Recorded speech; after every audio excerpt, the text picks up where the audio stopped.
Hello and welcome to another episode of Casting Reflections on Black Mirror with your host. I'm Dan P. And I'm Dan S. Hello. I think we'll go straight into it this week. So this is, if I've got it right, it's Series 2, Episode 2, White Bear. So spoiler, obviously, for this episode, but you can find them on Netflix in the UK anyway.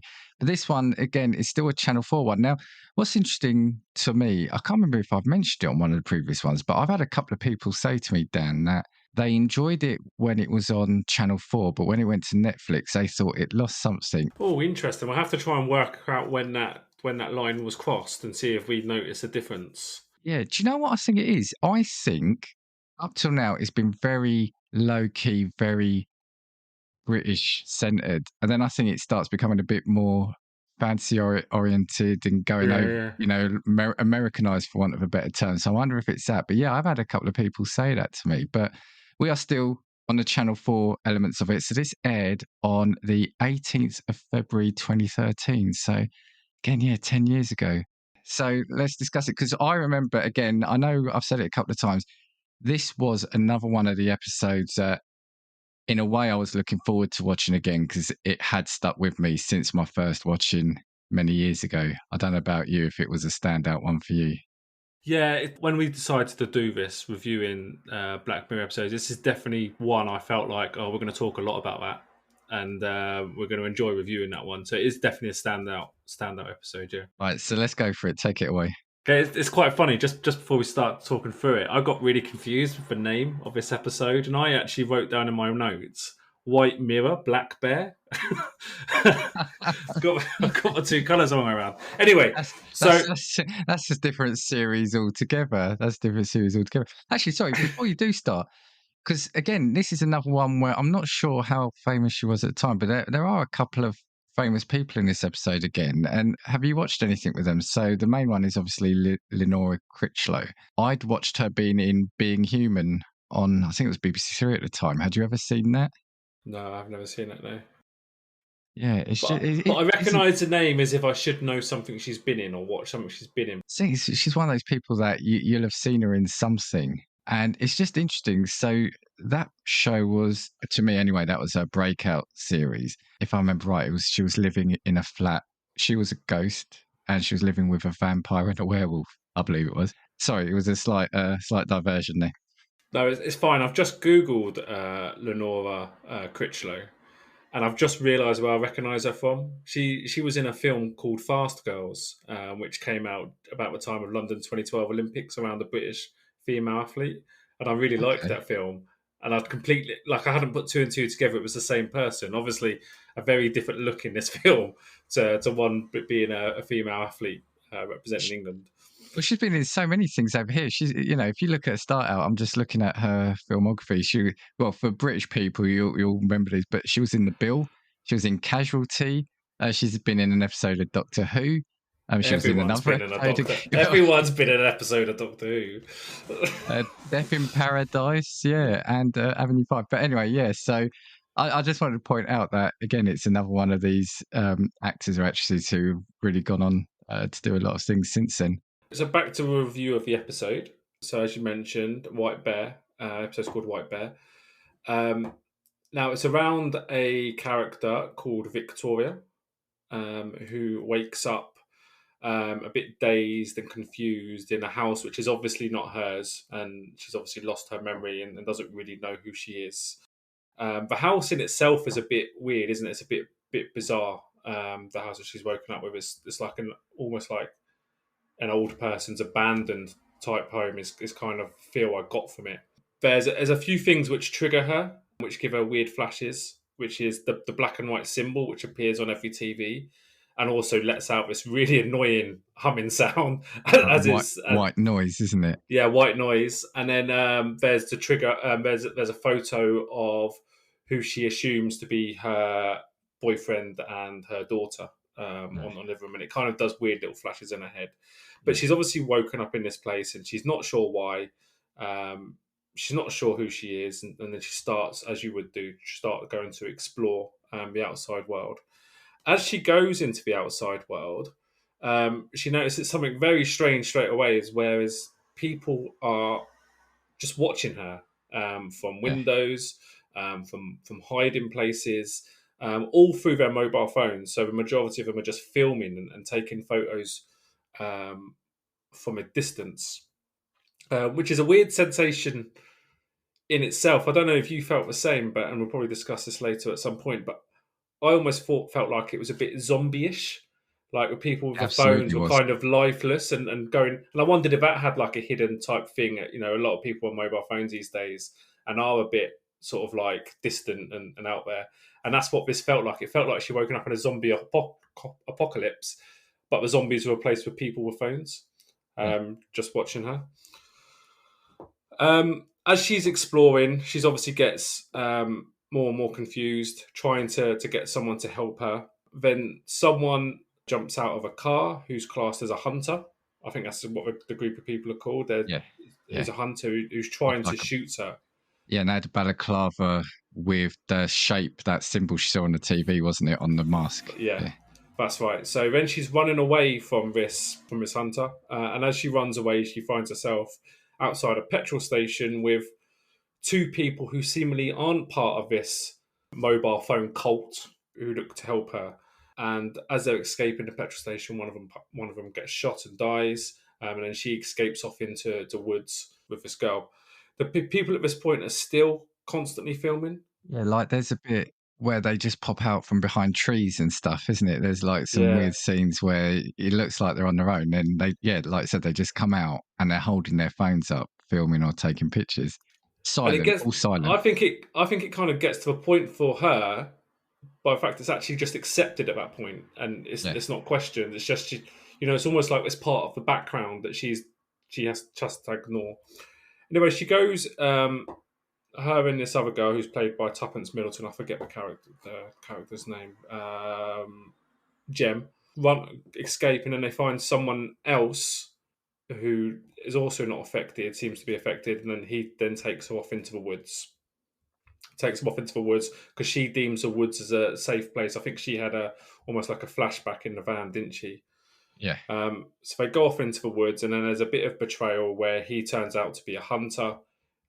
He tries to attack her. Jem escapes, but then Jem comes back to kill him, and then those two again run off into the woods. At this point, the plan is that they feel like they need to destroy almost like an antenna or a base, which is causing these people to be on their phones or zombified.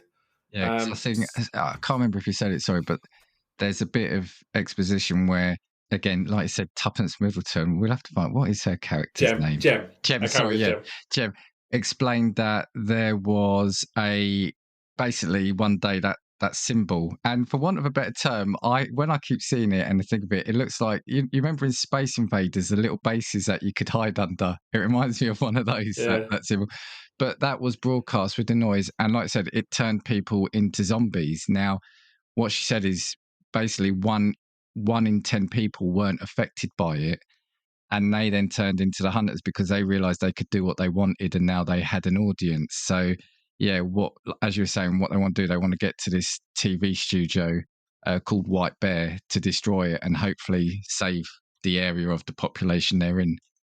there was one part, wasn't there, where Victoria actually got close to one of the guys filming and managed to get his phone and throw a rock at him, didn't she? Yeah, Or she threw a rock at him, it hit him, and he dropped his phone and kind of ran off. And at that point, Jem decided to threaten her with a taser to not pick up the phone. I yeah, think that was kind of a first flag where you thought, well, that's a bit of a weird yeah, type reaction, isn't yeah, it? And yeah, that obviously gets explained at a later point. So they're now in the woods, and Jem and Victoria are seemingly trying to hunt down this base. Her flashbacks at this point, I think, are getting a bit more prominent. She keeps on seeing the picture of the girl, and she knows that this little girl, is important in her life, but she doesn't know why. She's assuming at this point it's her daughter, and the flashbacks of just seemingly knowing stuff, but not really knowing why she knows stuff. It's still happening. Then they're in this radio base, and this is where it all gets a bit. I don't know. I think the last 5-10 minutes of this program are like, oh my god, like yeah, type thing, and this is where it begins to turn. whereby they're in this base and there's a bit of a scuffle, isn't there? And Victoria managed to grab the gun from the hunter and goes to shoot him. And then there's like a load of glitter that comes out of the gun, and it's obviously a fake gun. And at that point, it's revealed they're actually on a show, and the doors open, and there's an audience applauding. Victoria gets restrained straight away, and they all come out and give a bow to this audience, which have obviously been watching this performance throughout the course of the day. And then, as time goes on, and the host is beginning to explain, he's beginning to explain the situation that they're in. That she is the little girl is not the daughter, is actually a little girl that she helped her boyfriend. Was it kill? Or I think it was It kill, was wasn't murder. it? Yeah. Yeah, murder. Had helped, assisted her boyfriend commit murder, whereas he had actually passed away, I think. But she had been captured and put in this repetitive cycle where she is constantly punished on the same day cycle, and her memory is wiped at the end of the day. And there's a lot in this 5 minutes to unpack, and I'm sure we'll do it in more detail in a minute. But then, as time goes on, you find out that she is being punished for the crime that she's committed, but her memory is being wiped, and then starting this day over and over and over again, whilst this event is selling tickets to be able to watch, and it's become like a famous attraction, and it's even described as a theme park, isn't it? I think the sign outside is a Yeah. theme park Yeah. where people pay, and these people that we thought were zombies at the start, they're not. They're paying customers who have come just to watch this murderer from a past life just be punished with the help of actors. And then it finishes off with her being transported in a glass box so she can be shamed after she knows what's happened, with things being chucked at her, and then put back into the bedroom, memory wiped again, for her ready to start again. What I would say, just to fill out a couple of other things that I picked up during the episode, and then we could go into the review. So yeah, it's key to say that she is basically put through various harrowing things, like you said, like the first encounter with the hunters in the petrol station. Then they get picked up by this guy in the van who pretends to help, or says he's helping them, and says, no, you can't go to that transmitter, I know a safe place. Takes her to a wood, where at that wood there's all bodies, people on trees, aren't there? There's dead people hanging from trees, and that's where he tries to kill her. And he's about to, it looks like he's about to torture her as she's screaming, and then Jem comes back and supposedly kills the guy. And then yeah, there are certain things to fill out. So whenever she kept hearing White Bear, which was the name of the TV studio, she kept having the flashbacks and freaking out. And the other thing, as you mentioned, she was also remembering certain things, which again, if you look back at the episode, you can work out now. But when she says that she was remembering things, the two people, Jem and the guy, they kind of look at each other, I think, almost like they knew something's wrong. But the whole thing about White Bear was, yeah, they basically, her and her boyfriend kidnapped a young girl, and then a week or so later, a white teddy bear, which was the girl's favorite toy, was found near a motorway That's right, yeah. by, and it became like we do now. It became the symbol of this investigation, this hunt for this girl. And then, yeah, what it then transpired, they found the body of the girl in a sleeping bag and had been burnt alive. Now, it was the boyfriend who'd done it, and he killed himself in custody. So he was also in prison, but he killed himself in custody. And she'd filmed it, and they caught her because when they saw the video footage, they saw the symbol on the back of his neck, which was the tattoo on the back of his neck, which was that symbol we've described. And the other thing that was said was the judge said that what did he say? I think he said that the punishment is going to be something like considered and proportionate. And then, like you said, now she's in this turmoil of living this day over and over again, where they wipe her memory at the end of the day and then put her through it again. And then what I thought was brilliant in this episode is, one, the twist. It's the first one, I think, where there's been a twist. And like I said, the way they did it was quite interesting, because she grabs a gun, shoots him, glitter comes out, and then the wall of the building opens up and you've got this audience, which is just such a surreal moment. But then, did you see during the credits, it felt like a blooper reel or a behind the scenes thing? Yes, yeah, where they kind of was that the part, like, for example, when the guy got shot in the petrol station, they showed him getting up and sort of high Yeah, fiving the people yeah. because he wasn't really dead; he's just an actor type thing. That was You're right. That was really cleverly done, wasn't it? It was, And do yeah, you know what? And I'm not going to take credit for this because I did see it written up, but they did it really cleverly because the whole episode, the camera was shaky. It was almost like it was from her perspective in a sense. But then when they did those bits, it was a still camera. So it looked a lot cleaner shot. So it looked yeah, more like a TV show. But yeah, I think they were talking to the guests that were coming and they gave them three rules. And for the life of me, I thought I'd written them down, but it was something like don't get too close. But one of them was have fun, I think it was, yeah. wasn't it? The last one was have fun. One of them was not get too close, and was it one of them was don't talk? Maybe it's don't I think talk. it was, Yeah. yeah, because I think they tried to give the zombie impression, didn't they? So they didn't allow Yeah. people to talk while they were in there. Yeah. So like you said, they put her in the clear box to take her back, but she was on display to everyone. And they were encouraged to really shout at her. And they could get sponges filled with a red liquid and throw it at her, wasn't it? Not at Yeah. her, but at the box she was in. So it looked like blood stains on the window. So the last 5 minutes, I think, of this were quite incredible. Yeah, it kind of. I felt like you watched the last 5 minutes, and you're like, I feel like I need to watch the whole episode again to kind of, now that I know what's happening, I kind of want to witness it again to make sure I don't miss anything because it is gripping. Yeah, and that last 5 minutes, it's like one of those Saw films, wasn't it, where everything becomes clear in the last 5 minutes, and they reveal everything that's going on, and you sit there thinking, "Oh my god, that's so clever." Yeah. The way it's been leading up to that, but there's obviously a lot of talking points about, like, let's talk about the first one. How did you end up feeling sorry for her as a victim, or did you kind of feel like it was deserved because of the crimes that she committed? Like, how did you walk away from an episode? This needs two or three episodes in itself to discuss this.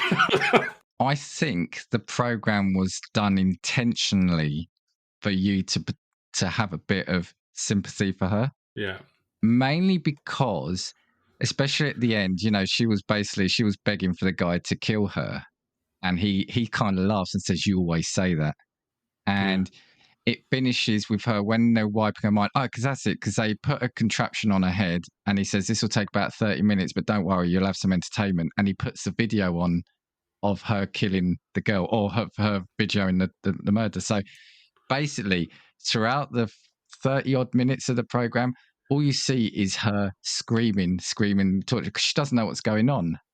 This is a really difficult one because it's hard to have sympathy. I know it's a program, but it's hard to have sympathy who's done what they've done, her and her boyfriend did to a kid.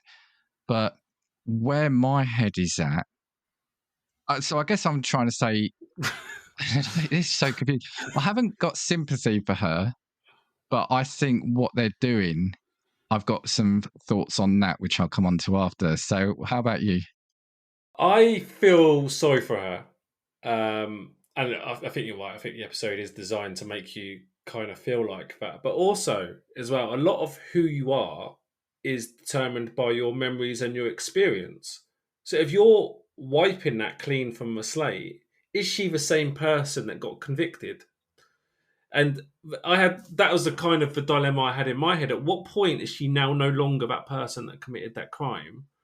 And she's now being a public spectacle and, being put in through torture, and she can't remember really why she's being put through torture. She just is. So I don't know. And then I think to myself, of all, like, in the real world, if you think about all the horrific people and the crimes that have been committed, and you kind of talk about some of them, and you're like, I wouldn't mind so much if he was in there, type thing. Like, it wouldn't feel as bad. Do you know what I mean? It's Yeah. Well, this is it. This is what this episode, I think, really cleverly does. It plays on the mind. How many times have we seen a particularly horrible crime and what people say that, they say, oh, they should get some of their own treatment, for want of not going into details. But people always say often that the punishment should fit the crime. But I just want to go back because you said something that this is what my view and this is what my notes say. She should be punished. Absolutely, she should be punished. But if she doesn't remember what she did, is that punishing her? hmm, Because for me, it's that last 5 minutes where she realised what she's done, and then they're all kind of goading her. That's almost like the punishment for the crime. But for 90% of the episode, she's just someone who's living in fear. And people will be shouting at the podcast now saying, but that's exactly what the little girl was. She would have been in fear when she was Yeah, kidnapped and murdered. But is it a punishment for her if she doesn't realize she's being punished for a crime? yeah, That's where my head yeah. was at the end of the episode. Yeah, it's a weird one, isn't it? Yeah. It's like, Because the other thing is again, it was kind of a little subtle thing. If you when you watch it for the first time, she comes down when she wakes up. She comes downstairs and she sees a calendar, and it's like I think it's October, and like 20 of the days have been crossed off. it's about Something. 20 days in, isn't it? Yeah, Yeah, and then when the guy walks down after resetting her memory, he puts a cross in the next day. So that's obviously how many days. So you know she's been there for at least 20 days. The other thing about calling this a punishment is the fact that it is a theme park. I think they call it the White Bear theme park, and people are yeah, coming in and paying to take part. So are they not then exploiting the actual crime that happened in the first place? yeah. And I think that's why I say the You're episode, right. They're making a public crime. I guess it's like a circus. the right word is like it's distasteful, isn't it? Yeah, It's like, when there's a serious event or like a terrorist attack or whatever, they don't put circus. Let's use that word, a circus at the ground. You put something that's a bit tasteful and a bit in memory of. You're right. I think it does lean towards they're making money out of this crime, yeah. and it's a bit distasteful, isn't it? Now it's clever because in the sense of what we described them as zombies filming them, you can imagine they've done that because she was filming the girl, and when she was crying out for help from these zombies, nobody was coming to help her, and she was saying, "Why aren't you helping me?" Again, you've got to imagine that that's what the perspective of the girl, Yeah, she's being filmed by someone, so that's why they've done that. But and again, if I'm thinking of it in the confine of the episode, that's fine. But then it's those literally the last 2 minutes where you see all the people coming in and they're smiling and joking, and it's like a day out for them. That's where it turns again for me. The episode. yeah. Yeah, I agree because I'm thinking that's what we're about to come on to, isn't it? But it feels inhumane Yeah, that kind of mannerism, and it's not just adults. People are bringing their kids in there, yeah, and yeah, there's kids in there joining in at this, and that's the bit that always gets me as a father. It's like you're kind of celebrating. You're not celebrating it, but you're kind of paying to watch. I don't know. I don't know how I feel about it. It's like I text you afterwards. I came out of episode really confused about how I felt about certain things. Well, you're paying or you're willfully volunteering in the one of better word, the torture of someone, but it's not physical torture. But like I said, if in the world of Black Mirror, that can be fine. But it's the element, like I said, the bit that doesn't sit with me. It's like if it had ended there, like they brought her back and reset her memory, and then the next day starts. I think that almost would be the better ending. But then when you see those behind the scenes bit, because the bit that sticks with me is you see the parking rates. So people are coming for the day out, parking in the car park, and yeah, it's those people. Then you think, do you look down on them more because, like we've said, they are capitalizing and willingly having a quotes fun day out, but at the heart of it, there's a tragic crime has happened. It's excessive, isn't it? Yeah, yeah, It's it's yeah, it's, it's excessive punishment because it is a daily torture. It's like not most criminals these days would just get locked up and be left to rot, whereas this is a little bit different. This is mental torture. If and yeah. you said something along the lines of it's not physical, but it's mental torture. But then she's not remembering the day before, so, Well, that's so it. it's She kind of does remember bits, doesn't she? But like I said, though, it's two separate elements for me. The punishment, I could say, okay, that's fine. That is a punishment. She's done something incredibly evil, and allowed something incredibly evil to happen. But it's the general public element of it that I find uneasy. That I can't. That's what my brain is trying to reconcile. Because what we don't know, obviously, and again, that's what I kind of like about this program. It leaves you to answer questions. We don't know, is this the first of its kind, this kind of judgment or punishment? We don't know if they're doing it to other people, but there'd have to be quite a lot of space for all the theme parks set up. Yeah. You might be able to get a season pass, mightn't you, just to get some money off? It's Go, bizarre, isn't it? Yeah, go witness 5 torches over a space of a year, and yeah. But just go back when you called them zombies. So did you? I didn't say it at the start, but I did chuckle because did you know how this episode idea came about? Really? I I do, but I did think the zombie thing to start with. Yeah, yeah. Well, they are While zombies I ultimately, aren't they? Yeah, Yeah. because while I was watching it, I did think there's we've talked about it before, the role that technology has, and what it's doing to people and making them less sociable, and it is the modern day zombie, walking around on their phones and just watching stuff and filming stuff rather than experiencing it. So yes, I did think that at the start, and then I did find out what the original plan was for the episode. For anyone who doesn't know, there was a series in 2008 called Dead Set, and again, I don't know if you ever watched that. No, I didn't know. I didn't realize he had part of that, but it was this was during the heyday of Big Brother, and it was obviously it was a drama, but it was a group of people in a Big Brother house, and I think while they're in their house, a zombie apocalypse happens outside the house, but they don't know. Oh, I apologise. Sorry, I think I have seen it. I have seen it. Yeah. What he said was, he said during production of that, he said Riz Ahmed's character was being chased by zombies. Some school children noticed this and began watching, taking pictures on their phones. And he considered it to be an interesting, Brooke, this is considered it to be an interesting and frightening image because they're standing there not intervening. So that was the genesis for this episode. He said he converted it into a script for Dead Set in which a photograph goes viral on social media and unlocks the primal urge for people to be voyeurs of agony.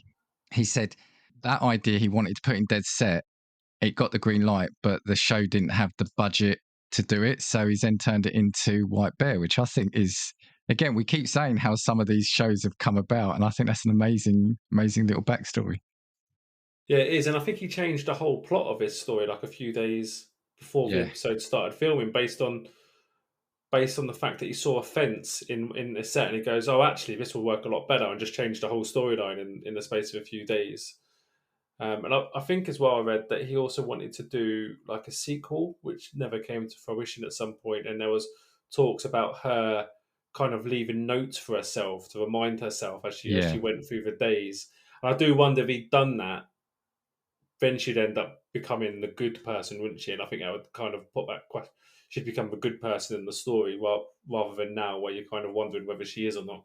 Yeah, because it was what was interesting. The episode was filmed in, I think it was an old RAF base, an old military base, so it was empty. And I think he said, yeah, it says here he had other ideas that were removed from the script because they were complicated. He said he could use them in a sequel story, which would involve the main character, as she said, finding messages she'd left herself as the process of erasing her mind starts not to work. However, the location for the episode no longer exists. So he felt it would be more practical to create a graphic novel, which I'm not sure if that ever did happen. Oh, okay. Like I said, I think this is, if you've even just got a passing interest in Black Mirror, I think this is an episode you have to watch just because it is one that it does make you think a lot, doesn't it? Yeah, it really does. Like I said, I think we both texted each other and like, I don't know how I feel about that episode. Not the enjoyment factor. I think we both really enjoyed the episode, but we're not quite sure on what's good, what's bad, what's right, what's wrong. Discussion. I think I've got it fully decided in my head. I feel like the punishment is inhumane. I think it's inhumane to watch someone be tortured in that way. And I think I see her as a reformed good person based on the fact that she no longer has the memories which made her a bad person. See, I I don't think necessarily agree with that. What's your verdict? Your summary? I think she's done something incredibly evil. She should be punished. But I just go back to what I said earlier. Is she being punished if she doesn't know what she did and what's I'm happening? not saying It's I'm not saying she should be released into the outside world. I think maybe the punishment should change, and she just be locked up. Yeah, but that's exactly it. I mean, ultimately, the whole aim is supposedly to try to reform criminals, right? Well, you're not. There's no attempt to reform, is there? Yeah, It's just like I said, it's mental torture to the point where she's saying, she wants him to kill her, yeah, and it would almost be like it feels like the punishment would be the reveal at the end because that feels like she went through a lot of mental anguish because she thinks this girl's her daughter and then turns out it's someone she had a part in her murder. And again, like I said, I think the episode intentionally is cleverly done to make you have these thoughts because you don't see the crime, and I'm not saying you'd want to, right? The crime accounts for the last 5 minutes of the show. The the rest of the show is just her being hunted and terrified. I mean, my wife, she wasn't in the room watching it. She was doing other things elsewhere. All she could hear from the living room was screaming. And she was like, she comes in, she goes, "My God, what are you watching?" I said, "I'll explain after." So, did it make you? Did it make you scream? no, no, no, no.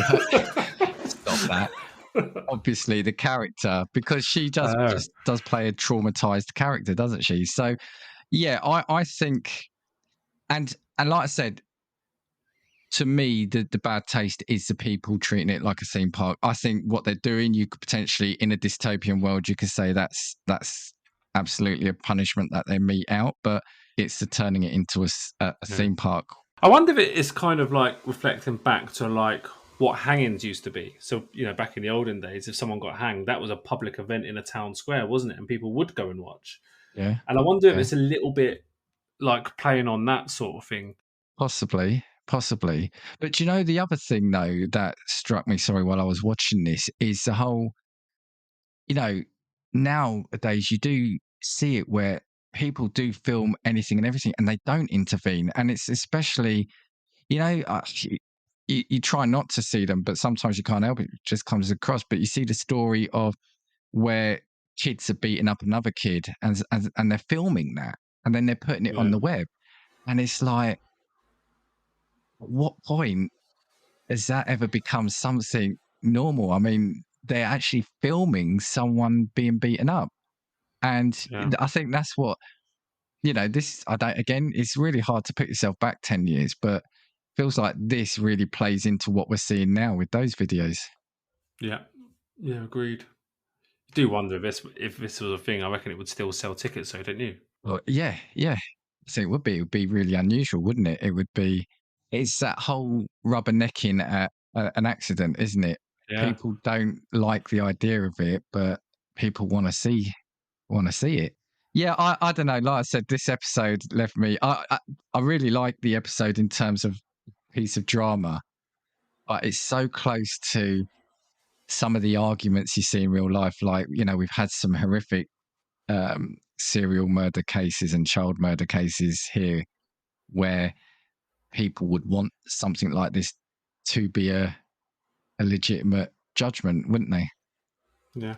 The other interesting bit around what I think happens more now is around the public shaming element as well, because it's not just punishing her, is it? It's publicly shaming her to a massive audience, and I think with the way that social media has gone now, there's quite a lot of that. There's quite a lot of I need to belittle someone to be relevant.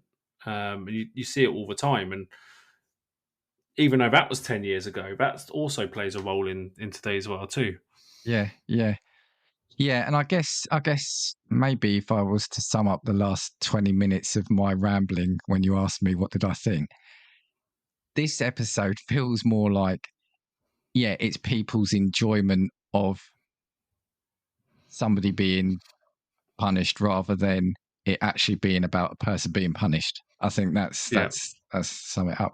So if we were to give it a score, what do you think? Now I gave you the scores because at the time of recording, only the second episode's aired, so I've started to collate the scoring. So just as a reminder, you gave the national anthem 8, you gave 15 million merits 5, the entire history of you 9, and Be Right Back you gave a 9.5. So where does this So rate? I think this falls higher than national anthem. but I think it falls a little bit lower than Entire History of You. So, or does it? It's your Or view. does it? It's difficult. I'm going to go 8.8. Ooh, okay, 8.8. I kind of like how you sum some things there. It's is it better than the national anthem? Do you know what? I think it is as a piece of TV. I still think it's weird.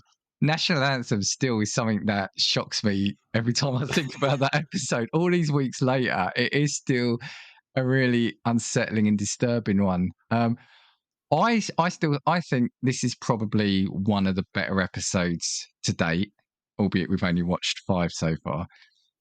My question is it better than Be Right Back or not?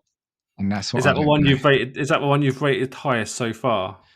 Well, no, I've given 2 8s. I've given National Anthem an 8, The Entire History of You an 8, and I gave Be Right Back a 7.9. Oh yeah, because you didn't like the ending, did you? Yeah, so I think it's probably better than Be Right Back. Yeah. Do you know what? I'm going to give this an 8.5. Okay.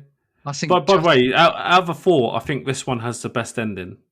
yeah, I think just because this is probably the best. If you forget about what it is about, I think it's the best single episode so far in terms of drama. Oh, get you. And yeah, and I think Be Right Back, I did like that. Um, and the entire history of you, I did like that. But I think there's a lot more. There's a lot more going on in this episode. So yeah, okay, that goes to my highest score. Okay. Well done. Anything, What one's next? I don't know what the next one on our list is. it's one I remember, and I just by seeing it, I can't remember if I enjoyed it, but it's called the Waldo moment. So yeah, you can join us next week for that one. But was there anything else about this episode that you hadn't said, or we need to say before we sign off? No, well, I think I said once before. If you want to watch an episode of Black Mirror, it's this one. I'll probably say that about this episode as well. It's a different type of episode. It's not so much about tech, is it? Well, I guess the memory wipes tech, but it's more about social behaviors. But it really does get you thinking. No, that's spot on. It isn't really about the tech at all, because I think the tech is just thrown in right at the last 5 minutes. Yeah, it is about the moral themes. And when I started putting this out on Twitter, it was funny because before in my head, I always had it that this was always going to be about tech. It was always how tech involved. But if you look at the last few episodes, tech is just the vehicle to get you thinking about social and cultural things, isn't Yeah, it? It's yeah, amazing, really. yeah. It's definitely the social element of it, and whether this is humane, whether it's not, whether it's undeserved, whether it's deserved. I think most people come out of this episode feeling a bit confused. But Yeah. let us know if you have watched this episode. Let us know how you think and what you think is fair and what's not. Yeah, and we will see you next time for the Waldo moment. So see you then. 2, 3, 4. If I want your opinion, I will give it to you. Come on, check what we've got, 'cause you need it. Don't make us get